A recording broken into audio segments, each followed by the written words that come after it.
अॻूणे घरू वज़ीर एहसन इक़बाल जो फैज़ाबाद धरणो कमीशन बाबति इंकिशाफ चवे थो TLP सां मुआहिदो पहिरियां कयो वियो वज़ीर आज़म खे बाद में ॾेखारियो वियो। उन वक़्त जे वज़ीर आज़म शाहिद खाकान अब्बासी मुआहिदो ॾिसी एतिराज़ कयो। वज़ीर आज़म वज़ीर जी इस्तीफ़ा ऐं फैज़ हमीद जे मुआहिदे में नाले ते एतिराज़ वारियो। वज़ीर आज़म खे ॿुधायो वियो त मुआहिदो ऐं सहियूं थी चुकियूं, पोइ ते नथा हटी सघूं।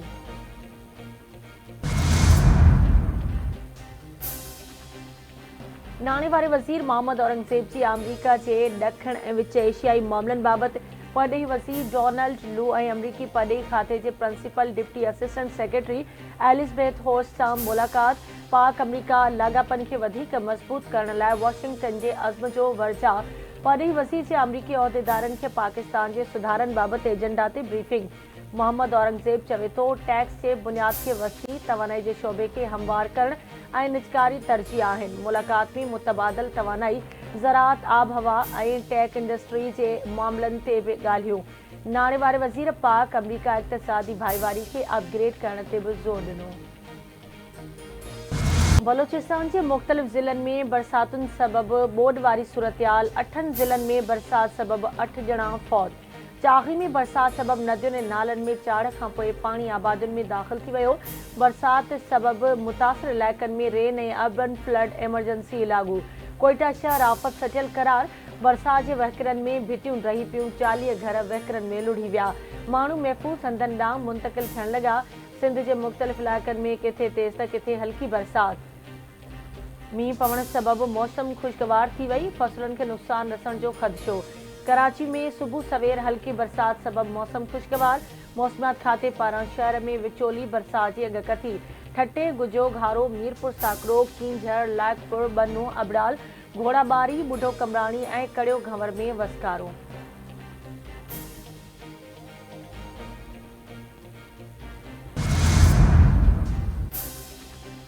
मुल्क में सीड़पकारी पाकिस्तान जे दुश्मननि खां बर्दाश्त न थी रही आहे। सियासी मुखालफ़त भले कयो, मुल्क दुश्मनी न कयो। यूटर्न वठण PTI जी पुराणी आदत आहे।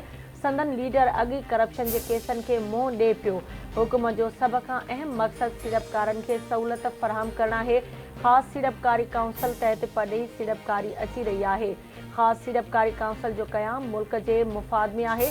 हुकूमत मुल्क में सीड़पकारी लाइ क़दम खणी रही आहे। इतलात वारे वफ़ाक़ी वज़ीर अताउल्लाह तारड़ जो तक़रीब खे ख़िताब। चवे थो पाकिस्तान में दुनिया जूं बहितरीन इंजीनियरिंग यूनिवर्सिटीज़ मौजूदु आहिनि।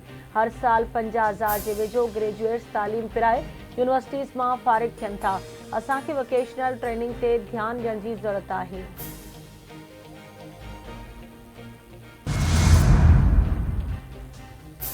पार्लियामेंट जो गॾियल इजलास अॼु शाम 4 वॻे थींदो। सदर आसिफ अली ज़रदारी पार्लियामेंट जे गॾियल इजलास खे ख़िताब कंदो। गॾियल इजलास जे हवाले सां समूरियूं तयारियूं मुकमल। Supreme court J chief justice chairman joint chief of staff committee समेत टिनी हथियारबंद फ़ौजुनि जे सरबराहनि खे शिरकत जी दावत।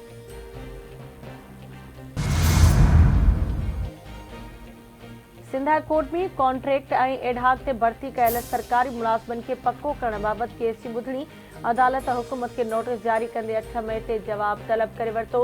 2013 में सिंध हुकूमत 1 खां 8 ग्रेड जे कॉन्ट्रैक्ट ऐं एडहाक मुलाज़िमनि खे पको करण जो कानून ठाहियो। कानून ठहण खां पोइ 13,000 खां वधीक मुलाज़िमनि खे पको कयो वियो हो। 1000 मुलाज़िमनि खे पको करण खां अॻु कानून खे अदालत में चैलेंज कयो वियो हो। अदालत जे डिवीज़न बेंच कानून खे आइन सां टकरार करार ॾींदे कलअदम करार ॾिनो हो। दरख़्वास्त गुज़ारनि जे वकील जी अदालत खे आगाही।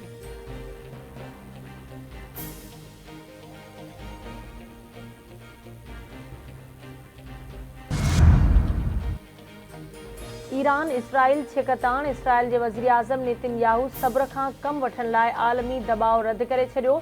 इसराइल जे वज़ीर आज़म नेतन्याहू सां बरतानवी परॾेही वज़ीर डेविड कैमरॉन जी मुलाक़ात। ईरान इसराइल छिकताण ते ॻाल्हियूं। नेतन्याहू चवे थो इसराइल पंहिंजे दिफ़ा लाइ जेको ज़रूरी हूंदो कंदो।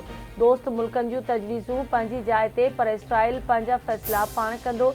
बरतानवी परॾेही वज़ीर डेविड कैमरॉन जो चवणु हो त इसराइल फ़ैसिलो कयो आहे त हू ईरान खे हमले जो जवाब ॾींदो।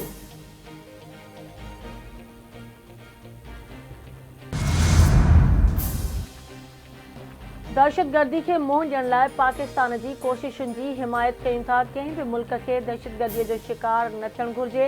अमरीकी परॾेही खाते जे तर्जुमान मैथ्यू मिलर जी वॉशिंगटन में प्रेस कॉन्फ्रेंस। चयाईं तालिबान यकीनी बणाइनि त अफगानिस्तान जी ज़मीन दहशतगर्दीअ लाइ इस्तेमालु न थिए।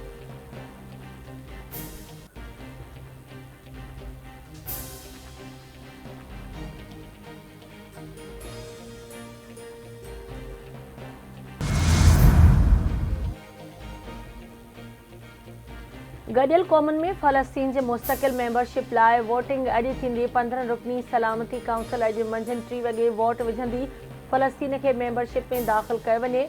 जनरल असेंबली खे सिफ़ारिश ठहराउ जी मंज़ूरी लाइ उन जे हक़ में 9 वोट घुर्बल हूंदा। अमरीका, बर्तानिया, फ्रांस ऐं रूस या चीन तरफ़ां को वीटो न थियणु घुर्जे। ठहराउ ते काउंसिल जे 13 मेंबरनि जी हिमायत हुजण जो इम्कान।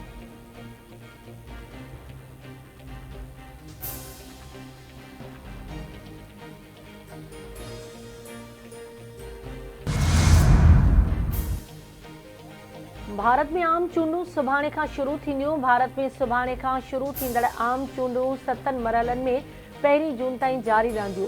परॾेही ख़ाबिरु इदारे मूजिबि भारत में आम चूंडुनि जे नतीजनि जो ऐलान 4 जून ते कयो वेंदो। सभ खां अहम उम्मीदवार मौजूदा वज़ीर आज़म नरेंद्र मोदी खे क़रार ॾिनो पियो वञे। मुख़ालिफ़ धुर जी वॾी जमायत कांग्रेस जो राहुल गांधी चूंड मैदान ते लथल।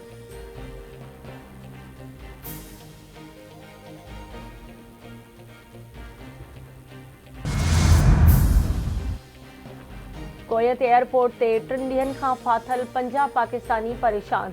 मुसाफ़िर फ़हीम जो चवणु आहे त दुबई में तूफ़ान सबबि उॾाम कोयत में रोकी वई आहे। परॾेही मुल्क जी उॾाम जे अमले पाकिस्तानी मुसाफ़िरनि सां सुठो वर्ताउ नाहे कयो। 2 ॾींहनि दौरान 2 भेरा खाधो ॾिनो वियो आहे।